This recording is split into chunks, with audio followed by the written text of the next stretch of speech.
శ్రీ గురుభ్యో నమః. శ్రీమాత్రే నమః. నవరాత్రి దుర్గా పూజలలో ఉపాసనలో ఉన్న అంతరార్థాన్ని తెలియచెప్పే పరమార్థం కార్యక్రమానికి స్వాగతం. 6వ నాడు దుర్గా పూజ చేసేటప్పుడు ఆ తల్లిని కాత్యాయని అనేటటువంటి రూపంతో మనం ఆరాధన చేయడం, ఉపాసన చేయడం కనపడుతూ ఉంది. కాత్యాయని అన్న పేరే కథ అనేటటువంటి ఒక మహర్షి యొక్క వంశానికి చెందినటువంటి వాడు కాత్యాయనుడు. ఆ కాత్యాయనుడి యొక్క కుమార్తెగా లోకంలో ప్రసిద్ధి చెందినటువంటి తల్లి కాత్యాయని. ఈయన ఒకప్పుడు తపస్సు చేసి అమ్మ తన ఇంట కుమార్తెగా ఉండాలి అని కోరాడు. ఎవరు ఏమి కోరినా వారికి వరాన్ని ఇచ్చేటటువంటి దయామయి గనక తప్పనిసరిగా నీ ఇంట నేను కుమార్తెగా నడయాడతాను అని చెప్పి ఆయనకి వరం ఇచ్చిందని. అప్పుడు మహిషాసురుడు విజృంభించినటువంటి కాలంలో దేవతలందరూ శ్రీయాగాన్ని చేసి అందులో తమ తమ తేజస్సులని వేసినప్పుడు దేవిగా ఆవిర్భవించినటువంటి తల్లి కాత్యాయనుడి కోరిక తీర్చడానికి ఆయన ఇంట ఉందని, కాత్యాయనుడి ఇంట్లో ఉండడం వల్ల ఆవిడికి కాత్యాయని అనేటటువంటి పేరు వచ్చిందని చెప్తారు. మరి కొన్ని పురాణాలను అనుసరించి కాత్యాయనుడి ఇంట ఉండడమే కాదు, కాత్యాయనుడి ఇంట్లో పుట్టిందని కూడా చెప్తారు. ఏది ఏమైనా ఆ మహర్షి పేరుతో ప్రసిద్ధి పొందినటువంటి తల్లి కాత్యాయని.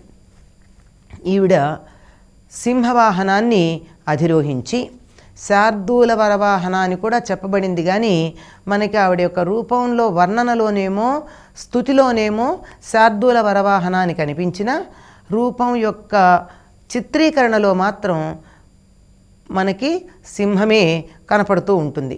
4 చేతులు కలిగి 2 చేతులలో అంటే కుడివైపు ఉండే 2 చేతుల్లో అభయ వరద ముద్రలు ఉంటాయి.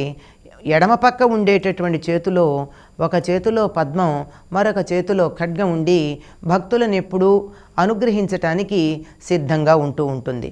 చంద్రహాసోజ్వలకర శార్దూల వరవాహన కాత్యాయని శుభం దద్యాత్ దేవి దానవఘాతిని అని రాక్షస సంహారిణి అయినటువంటి కాత్యాయని మాతని 6వ నాటి పూజలో సాధకుడు ఆజ్ఞాచక్రమునందు న్యాసం చేసి ఉపాసన చేయాలి. ఆజ్ఞాచక్రం మిగిలినటువంటి చక్రాలన్నింటి మీద పెత్తనం కలిగింది. 5 చక్రాల మీద ఆధిపత్యం కలిగింది. ఆజ్ఞ అన్న పదంలోనే తనకి అధికారం ఉంది, తాను చెప్పినట్టుగా అవతలి వినాలి అనేటటువంటి అర్థం కనపడుతోంది. ఆజ్ఞాచక్రం తర్వాత జరిగేది అనుగ్రహం వల్లే తప్ప సాధకుడి యొక్క సాధన వల్ల జరిగేటటువంటి పురోగతి కాదు. కనుక ఆజ్ఞాచక్రంలో ఈ తల్లిని ఆరాధించవలసి ఉంటుంది. అలా గనక ఎవరైతే ఆరాధిస్తారో అటువంటి వారికి ఉన్నటువంటి రోగాలు, శోకాలు, తాపాలు, భయాలు మొదలైనవన్నీ వెంటనే పోతాయట. అంతేకాకుండా పూర్వజన్మలలో చేసినటువంటి పాపాలు కూడా నశిస్తాయట. అంటే కాత్యాయని దేవిని ఎవరైతే ఉపాసన చేస్తారో ఆజ్ఞాచక్రంలో నవరాత్రులలో ఉన్నటువంటి 6వ నాడు వారికి పూర్వజన్మ పాపాలు, జన్మజన్మాంతరాలలో ఉన్నటువంటి పాపాలన్నీ కూడా నశించి ఈ జన్మలో చతుర్విధ పురుషార్థాలు లభ్యమవుతాయట. అంటే ధర్మ మార్గంలో చరిస్తూ, ధర్మ మార్గంలో ధనాన్ని సముపార్జిస్తూ, ధర్మ మార్గంలో సముపార్జించినటువంటి ధనంతో ధర్మబద్ధమైన కోరికలు తీర్చుకుంటూ చిట్ట చివరికి ముక్తిని పొందడం అనేది 4 పురుషార్థాలు ఫలవంతం కావడం అని అర్థమవుతుంది. ఈ కాత్యాయని దేవి ఎంత గొప్పగా భక్తులను అనుగ్రహిస్తుంది అని అనడానికి నిన్న మొన్న అంటే దరిదాపుల్లో 5000 సంవత్సరాలకు ముందు జరిగినటువంటి ఇతివృత్తం మనకు ఆధారంగా కనపడుతూనే ఉంది.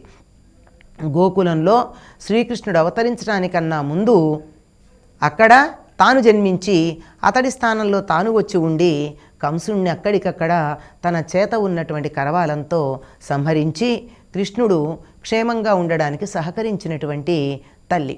అంతేకాదు గోకులంలో ఉన్నటువంటి గోపికలందరూ కృష్ణుడు తమకి భర్తగా కావాలి అని అనుకున్నప్పుడు ఈ కాత్యాయని దేవినే వారు ఆరాధించడం జరిగింది. ఈ ఆరాధనకి ఫలితంగానే వారందరికీ శ్రీకృష్ణుడు ప్రాణాధినాయకుడయ్యాడు, ప్రాణేశ్వరుడయ్యాడు. ఇక్కడ కొంచెం జాగ్రత్తగా మనం గమనించుకోవాలి. భౌతికమైనటువంటి పతి అని కాక ప్రాణాలకి పతి అయ్యాడు అనేటటువంటి అర్థం మనకు కనపడుతుంది.